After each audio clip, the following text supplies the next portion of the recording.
لله نحمده ونستعينه ونستغفره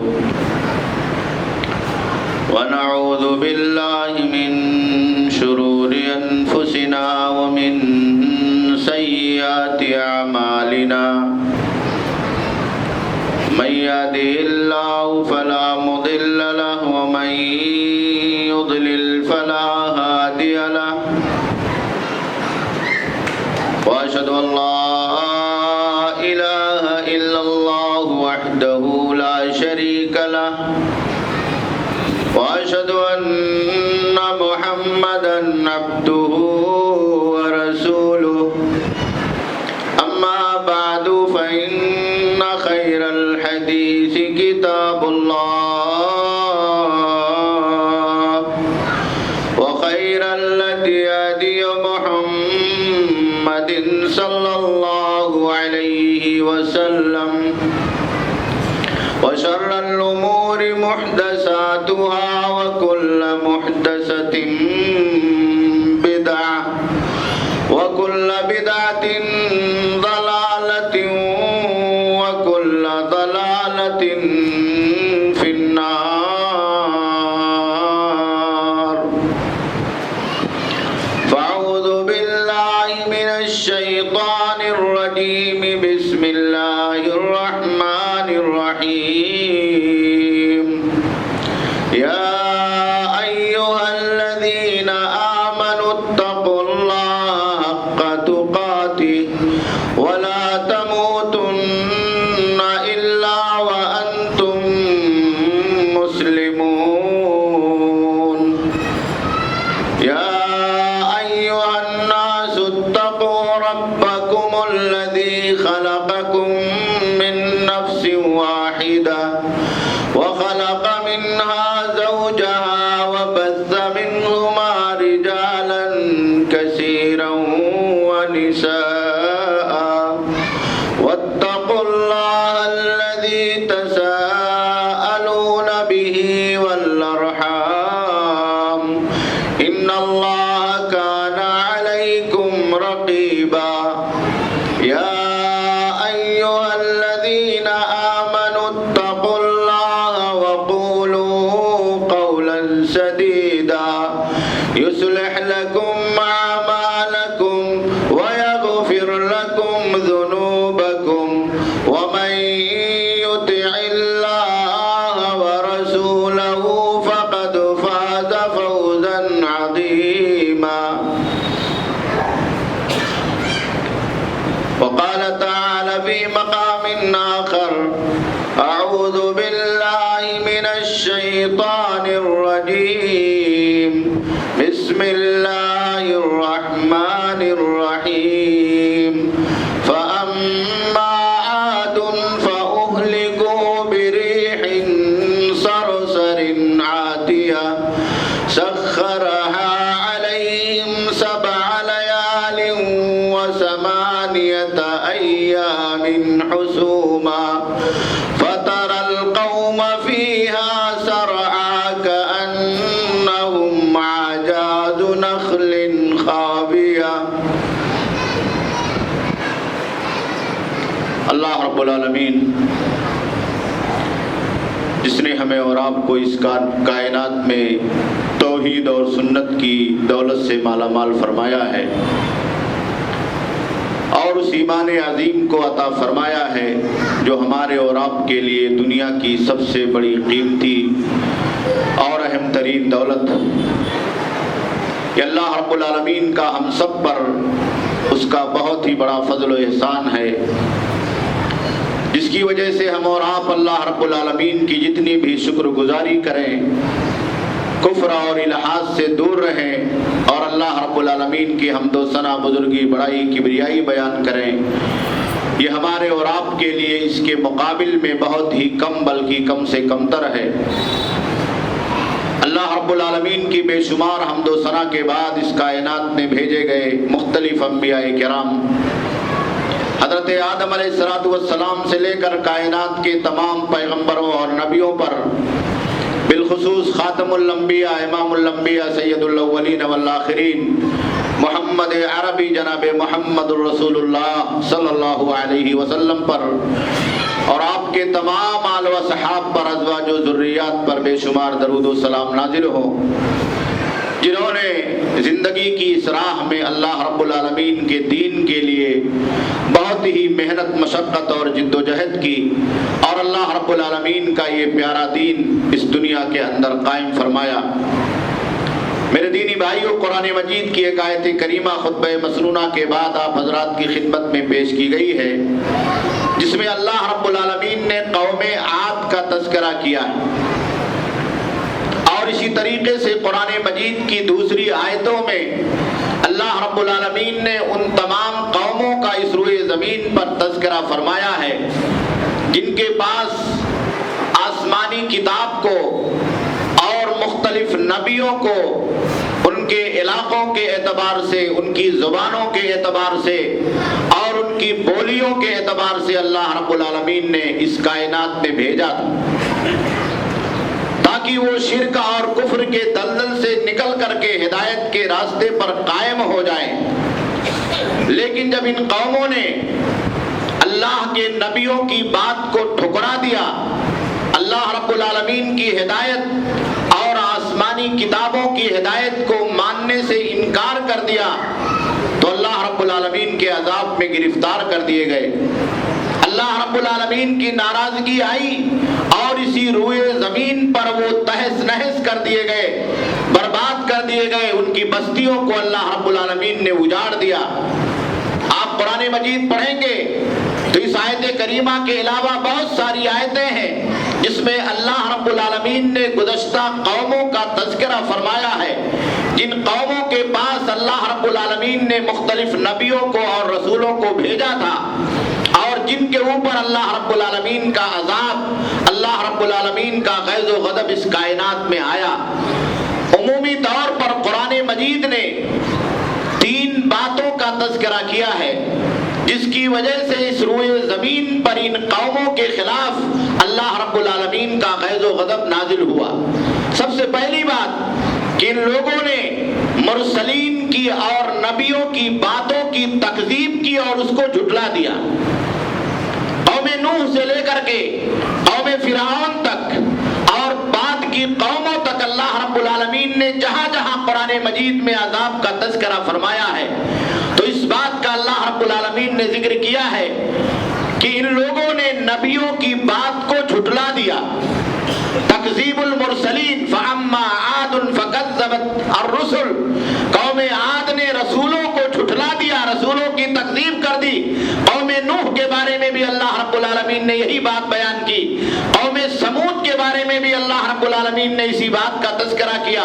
فرعون کے بارے میں بھی اللہ رب العالمین نے اسی بات کا تذکرہ کیا۔ تو یہ نبی اس کائنات میں اللہ رب العالمین کا نمائندہ ہوتا ہے، سچائی کا نمائندہ ہوتا ہے، ہدایت کے راستے کو، صحیح راستے کو، صراط مستقیم کو بتلانے والا ہوتا ہے، وہ راستہ دکھلانے والا ہوتا ہے تو دنیا میں انسانوں کو اللہ رب العالمین کی مرضی سے قریب کرے اور آخرت میں اللہ رب العالمین کی جنت تک پہنچائے، اور ان تمام راستوں سے روکنے والا راستہ ہوتا ہے جو جہنم کی طرف، اللہ کے غیظ و غضب کی طرف، برائیوں کی طرف، اللہ کے ناراضگی کی طرف، اور اس کائنات میں ان تمام بیماریوں کی طرف لے جانے والے ہیں جو نہ صرف یہ کہ ہمارے اور آپ کے لیے نقصان دہ اور ہلاکت کا سبب ہے، بلکہ ہماری وجہ سے دوسری قوموں اور اس روئے زمین پر رہنے والے اللہ رب العالمین کی دوسری مخلوقات کے لیے بھی ہلاکت کا سبب ہے۔ تو تکذیب مرسلین، نبیوں کی بات کو ماننا آج بھی دنیا کے اندر بڑی حد درمی کے ساتھ، بڑی ڈھٹائی کے ساتھ اللہ کے آخری نبی جناب محمد رسول اللہ صلی اللہ علیہ وسلم کی باتوں کی تکذیب، آپ کی لائی ہوئی ہدایت کی تکذیب پر دنیا کے اندر پروپیگنڈا کیا جا رہا ہے۔ اسلام کے خلاف پروپیگنڈا ہے، مسلمانوں کے خلاف پروپیگنڈا ہے، اللہ کے نبی صلی اللہ علیہ وسلم کی سنت کے خلاف پروپیگنڈا ہے۔ یہ عذاب کا باعث ہے، یہ اللہ کی ناراضگی کا باعث ہے۔ وہ تمام لوگ جو قرآن مجید کے ان تمام ہدایت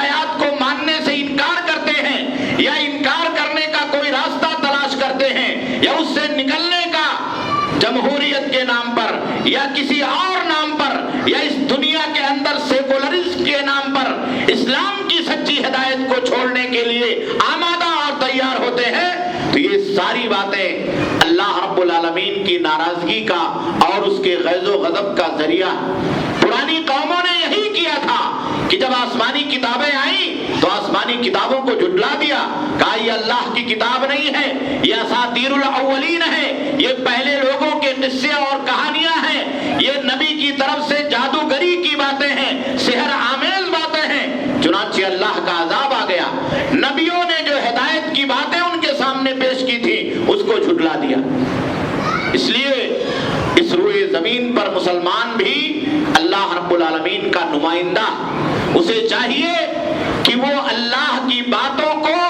دنیا کی زندگی میں اپنے سامنے اپنی زندگی میں نافذ کرے اور اللہ رب العالمین کے بندوں کے سامنے پیش کرے۔ وہ اللہ کی کتاب کو، اللہ کی بات کو، نبیوں کی ہدایت کو اس کائنات میں جھٹلانے کے لیے اپنے آپ کو کبھی بھی آمادہ اور تیار نہ کرے۔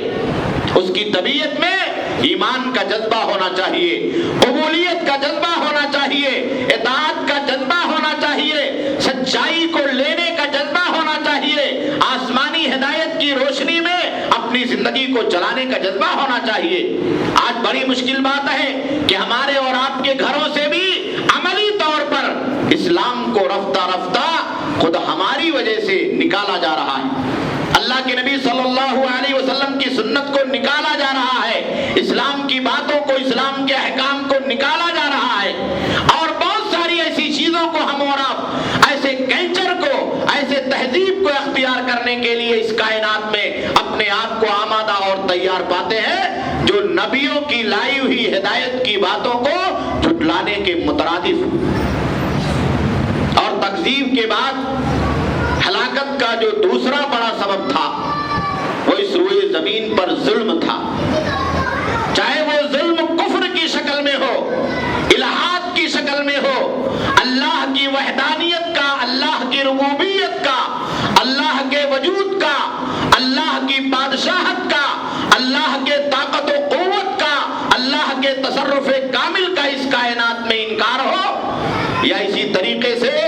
اس روئے زمین پر رہنے اور بسنے والی اللہ رب العالمین کی مخلوقات پر اور اللہ کے بندوں پر ظلم ہو۔ اگر اللہ کے بندوں پر بھی ظلم ہوتا ہے،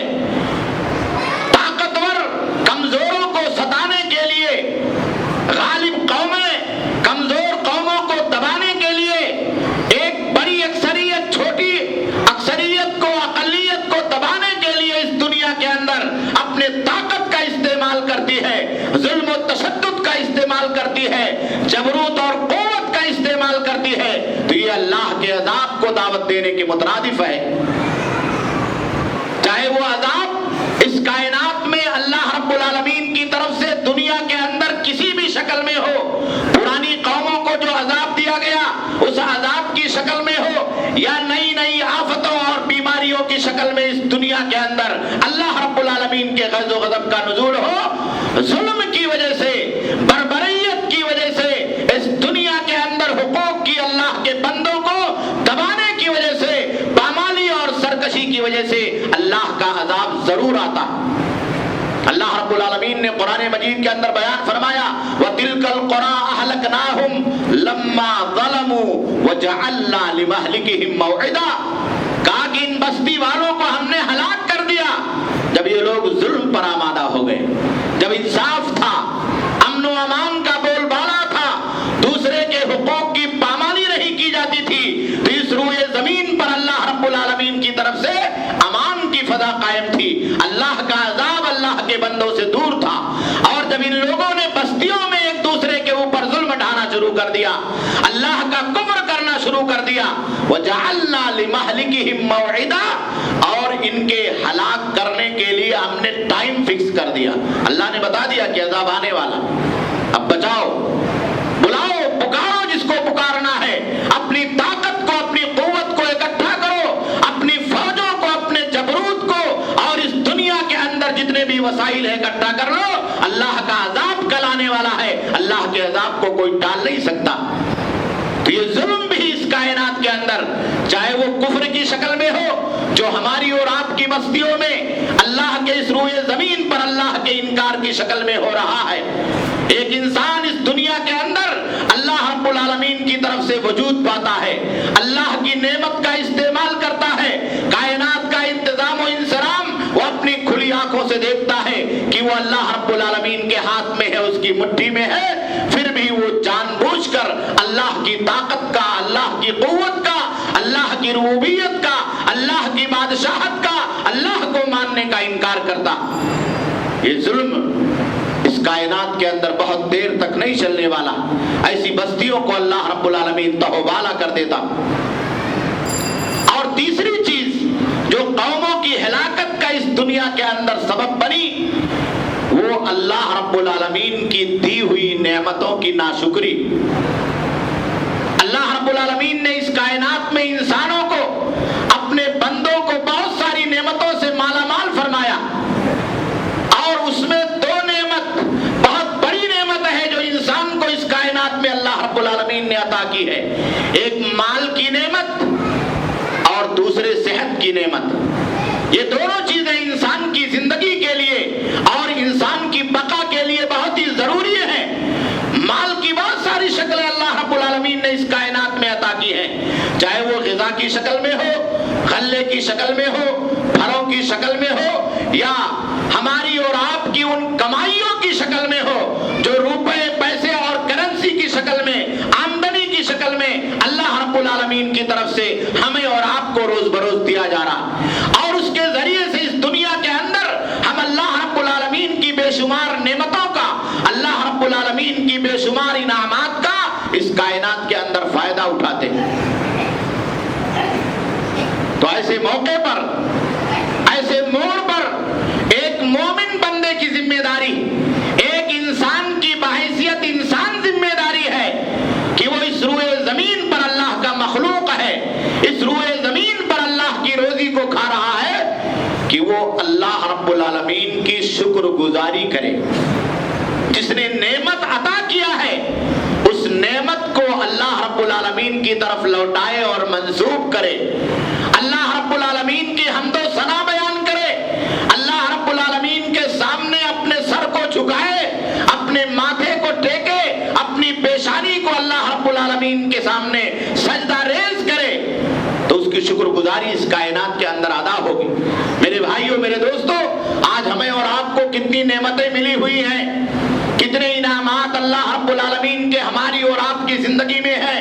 ہمارے اور آپ کے بدن پر ہیں، ہمارے اور آپ کے بچوں پر ہیں، ہمارے اور آپ کے گھروں میں ہیں، ہماری اور آپ کی تجارت میں ہیں، ہمارے اور آپ کے ذہن و دماغ، عقل و شعور میں ہیں۔ کتنی نعمتیں ہیں، ایک ایک نعمت کا اگر اس دنیا کے اندر آپ تذکرہ کرنا چاہیں تو اللہ رب العالمین آپ کی تعریف اور حمد و ثنا کے کلمات ختم ہو جائیں گے۔ سمندر کی سیاہی، سمندر کا پانی خشک ہو جائے گا، درختوں کے ذریعے سے قلم بنا لیا جائے تو وہ سارے ختم ہو جائیں گے، مگر اللہ کی نعمتیں اور اللہ رب العالمین کی شکر گزاری کے کلمات نہیں ختم ہوں گے۔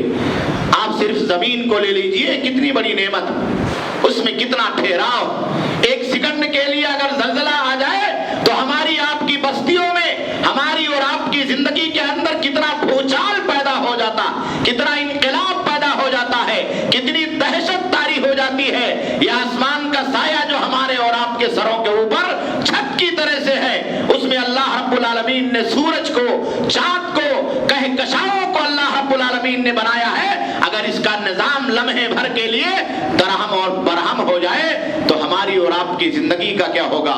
دنیا کی روشنی کا کیا ہوگا، دنیا کے نظام کا کیا ہوگا، ہمارا اور آپ کا وہ سسٹم جسے ہم نے اور آپ نے یہاں پیسے لگا کر کے، صلاحیتیں لگا کر کے، ہنرمندیاں لگا کر کے، اعلیٰ ٹیکنالوجیوں کا استعمال کر کے کھڑا کیا ہے، یہ ایک سیکنڈ بھی اس کائنات کے اندر قائم نہیں رہ سکتے۔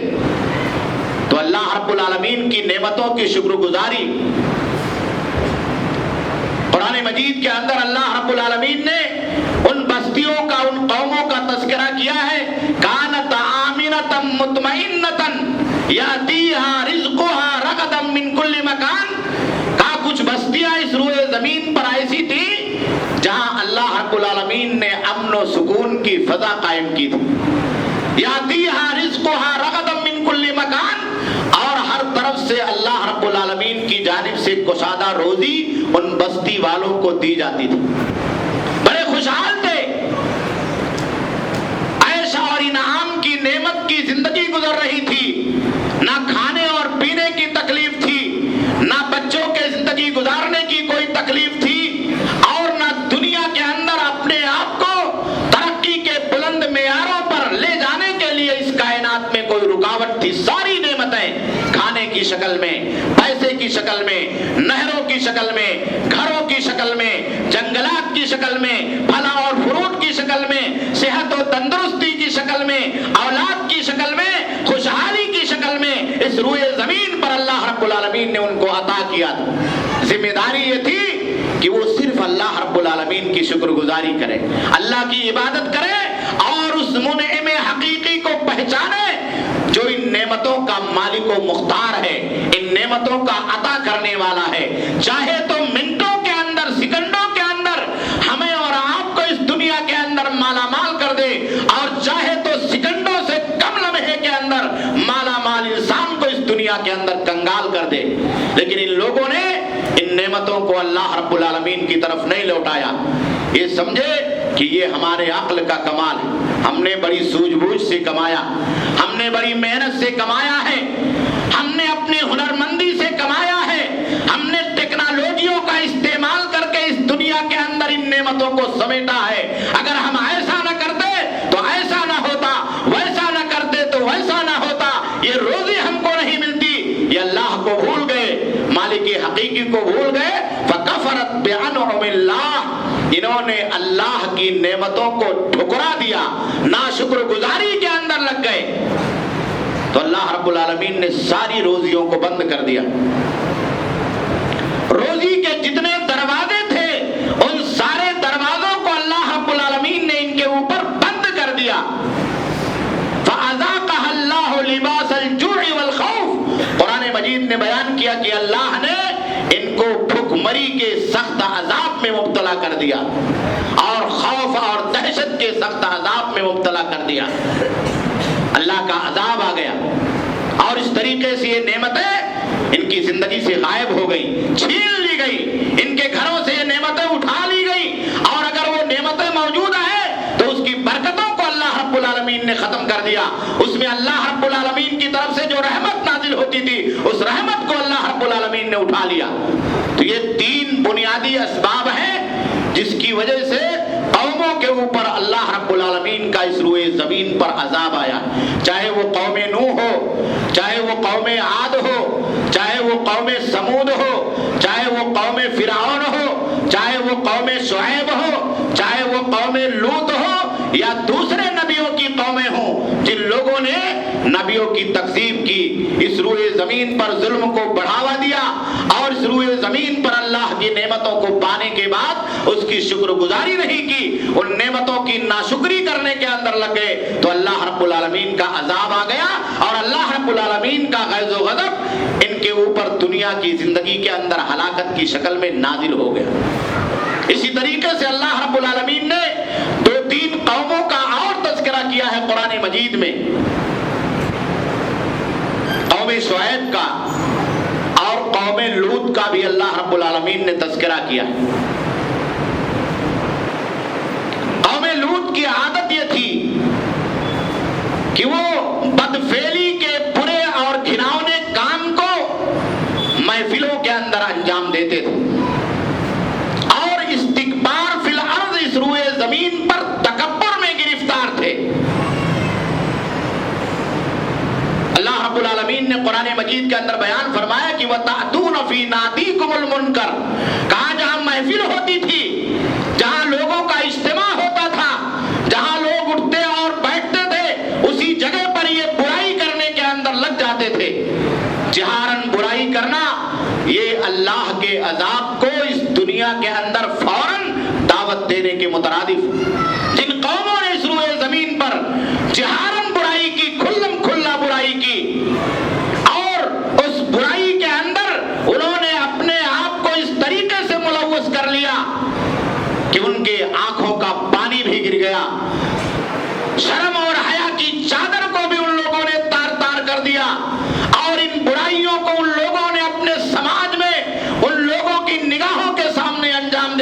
کر دیا جو ان کے خون کے رشتے سے ماں اور بہن بھی لگتے تھے، یا سماج کے بڑے بزرگ تھے، نیکوکار تھے، جہاں سے ان کو حیا اور شرم کھانی چاہیے تھی، ان تمام چیزوں کو چھوڑ کر کے ان لوگوں نے علناً کھلم کھلا برائی شروع کر دیا، تو اللہ رب العالمین کا عذاب آ گیا، اللہ رب العالمین کا عذاب آ گیا۔ حضرت لوط علیہ السلام کو اللہ رب العالمین نے بھیجا، سمجھاتے رہے، یہ قوم نہیں مانی، یہ قوم نہیں مانی، سرکشی کے اوپر آمادہ ہو گئی، فرشتے آئے، فرشتوں کے اوپر بھی نعوذ باللہ ان لوگوں نے اٹیک کرنے کی کوشش کی، برائی کا جنون اور شہوتوں کا جنون، بدفعلیوں کا جنون، گناہوں کا اور پاپ کا جنون ان کے ذہنوں کے اوپر اتنا غالب آ چکا تھا کہ یہ سماج اور بستیوں میں باہر سے آنے والے مہمانوں کے خلاف بھی دراندازی کرنے سے گریز نہیں کرتے تھے۔ تو اللہ رب العالمین نے ذکر فرمایا کہ جب حضرت لوط علیہ السلام نے سمجھایا اور سمجھاتے سمجھاتے تھک گئے، ان کو برائی سے باز رہنے کی دعوت دی، برائی کے برے انجام کے بارے میں بتایا، اللہ کے غیظ و غضب کے بارے میں بتایا، اور یہ ماننے کے لیے تیار نہیں ہوئے، تو حضرت لوط علیہ السلام نے معاملہ اللہ کے حوالے کر دیا، تو اللہ کا عذاب آ گیا۔ قرآن مجید میں اللہ رب العالمین نے بیان فرمایا فَجَعَلْنَا عَالِيَهَا سَافِلًا، بستی کو اللہ رب العالمین نے نیچے سے الٹ دیا، اوپر کا حصہ نیچے ہو گیا، نیچے کا حصہ اوپر چلا گیا۔ آپ تصور کیجئے کہ کسی بستی کو زمین سے کھود کر کے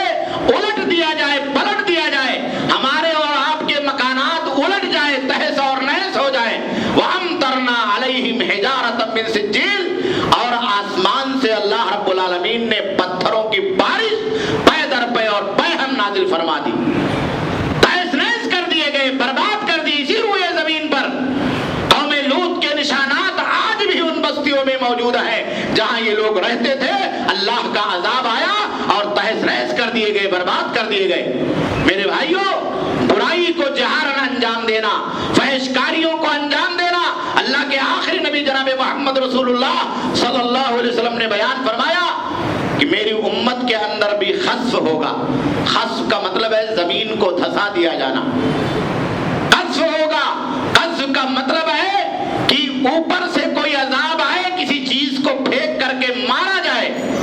مسخ ہوگا، چہروں کو مٹا دیا جائے گا،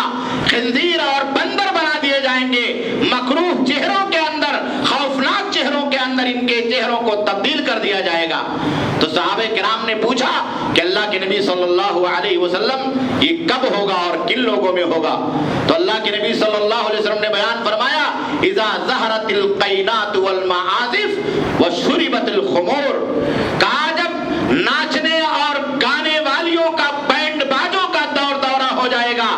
اور شراب کثرت سے پی جانے لگے گی، تو اللہ رب العالمین کا یہ عذاب اس روئے زمین پر قیامت سے پہلے بھی آئے گا، ان لوگوں پر آئے گا جو اس غلط کام کو، اس گناہ کے کام کو انجام دینے والے۔ تو یہ قوم لوط کی حرکت تھی، اللہ کا عذاب آ گیا اور بستی کو اللہ رب العالمین نے الٹ دیا، آسمان سے پتھروں کی بارش اللہ رب العالمین نے بھیج دیا۔ اسی طریقے سے قوم شعیب کا تذکرہ، وَإِلَىٰ مَدْيَنَ أَخَاهُمْ شُعَيْبًا، حضرت شعیب علیہ السلام کو قوم مدین کی طرف بھیجا جو مدین بستی میں رہتی تھی۔ ان کا جرم بھی استکبار، تکذیب مرسلین اور اللہ رب العالمین کے خلاف اس دنیا کے اندر ظلم اور کفر تھا، لیکن ایک بہت خاص بیماری کے اندر وہ مبتلا تھا، ایک بہت خاص بیماری کے اندر وہ مبتلا تھے۔ اللہ رب العالمین نے قرآن مجید کے اندر ذکر فرمایا ہے کہ اللہ کا حکم آیا کہ فَأَوْفُوا الْكَيْلَ وَالْمِيزَانَ، ناپ اور تول کے اندر جب ناپ اور تول کرو تو پورا پورا کر کے دو، یہ اللہ کا حکم ہے۔ یہ بہت بڑی ناانصافی ہے کہ خرید و فروخت میں کوئی بھی آدمی خریدنے والے اور بیچنے والے کے درمیان کوئی ایسا کام کرے جس کے ذریعے سے ناپ